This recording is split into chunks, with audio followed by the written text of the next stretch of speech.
NHL news and lineup update, January 9th, 2019. Let's get to the board. Anaheim Ducks forward Richard Raquel should return versus the Ottawa Senators tonight. He practiced with Getzlaf and Sprong in a line.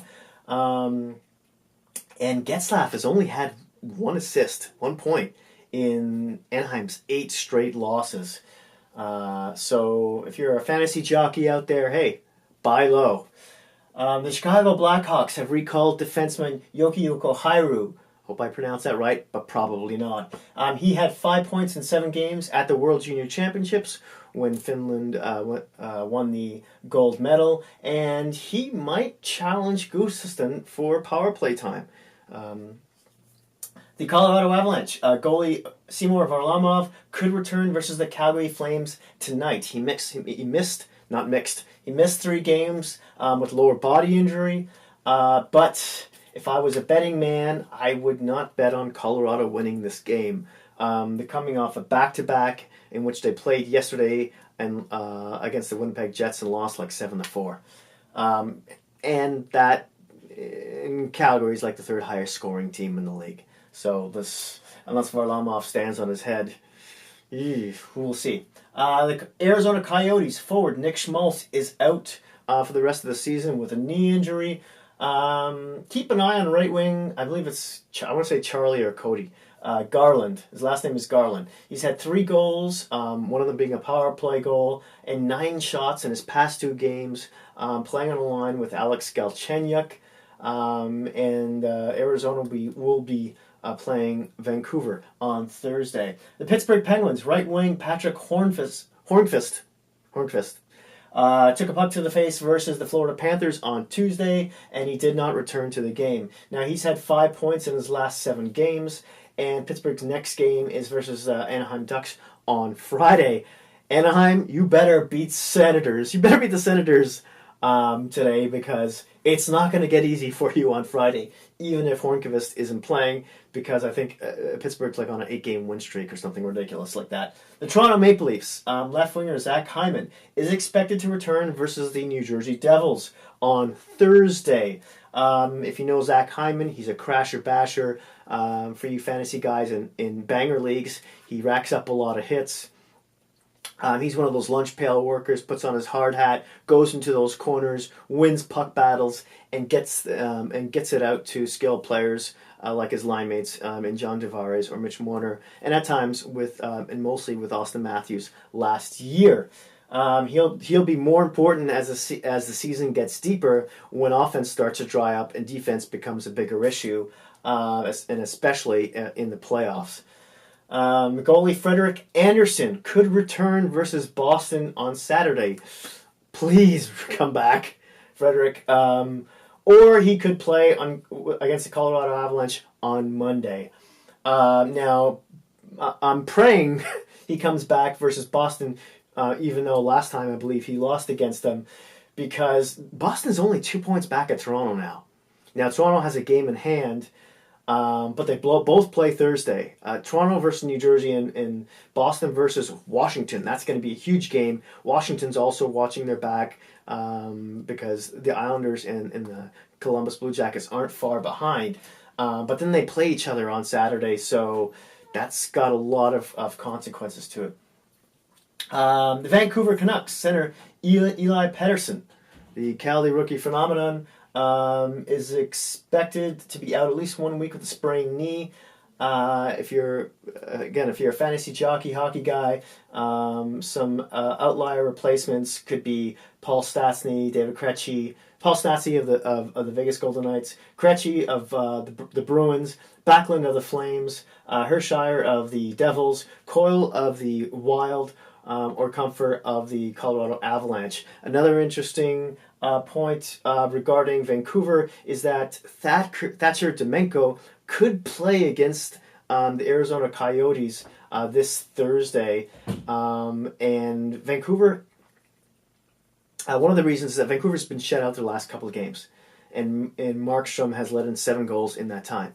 And if you're looking for some goalie help in a fantasy hockey league, I think Demenko's only like 2% owned right now, and if he comes out of the gate busting chops, he could be a diamond in the rough. So consider that.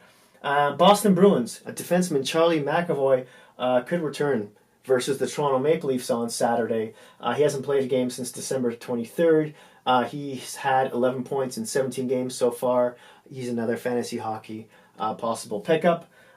If you're missing defensemen, speaking of which, Mike Green could return from a lower body injury versus the Wild on Saturday. He's had 16 points in 23 games so far, and he's been a plus 10. So he's worth adding or stashing on the IR ahead of his return for those fantasy poolies. And some other news: the Toronto Maple Leafs, Mitch Marner's agent has come out saying that there is a 100% chance that they will not negotiate until the offseason. Marner's had 55 points in 42 games so far this season. This can't not be good news for the Toronto Maple Leafs. I mean, he's leading Leafs in points now. He led the Leafs in points last year. A part of that is due to Austin Matthews being, injured twice so far this year and 2 or 3 times last year. This could be a problem because his agent has also come out saying that they want to wait until Matthews is signed first, which is more bad news because most people think Austin Matthews could sign anywhere between $11 and $13 million. I think the Leafs were hoping to pay Marner anywhere between 8 and 9. This could really raise the roof on his ask and put the Leafs in a big bind. He's a local boy, and he's made a lot of money on sponsorships and advertisements. I want to say one of them is with Apple on Bing earphones. I'm sure you've all seen that ad, and a few other things, and insurance companies, this and that. Where am I going with this? Well, if you're a Leaf fan, you're hoping he doesn't rob the bank here, because the more money that they can save on his contract, hoping he signs closer to $8 million, the more money they can obviously spend on things they really need, like a right-handed defenseman, or one of those crash and bash players with a little skill, aka more skilled Zach Hyman kind of type, or just re-sign players that they have to next season. I mean, besides Austin Matthews and Mitch Marner, there's also Kasperi Kapanen, who's been playing really well this year, and then there's Johansson, who's been playing well too, and they're both due for a pay raise. Johansson is playing on the first line with Matthews at the moment, and Kapanen just got switched with Nylander and should be playing on that first line come Thursday again. Nylander was demoted to the third line. So all that to say that, Leafs have really got... Kyle Dubas has got some budgeting to do. Last piece of news here. The NHL has promised the new Seattle team that they'll get an all-star game within the first 7 years of their existence. And hey, why not? I don't see an issue with that. It's probably a good idea, especially to help endorse and raise awareness about the team. Although I don't think that'll be an issue.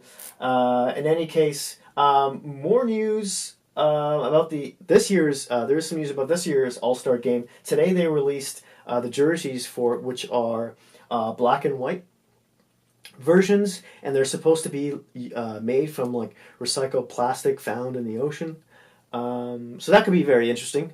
Makes me wonder though if they if they're in the division format, meaning there's 3 games played to find out who wins of all the divisions.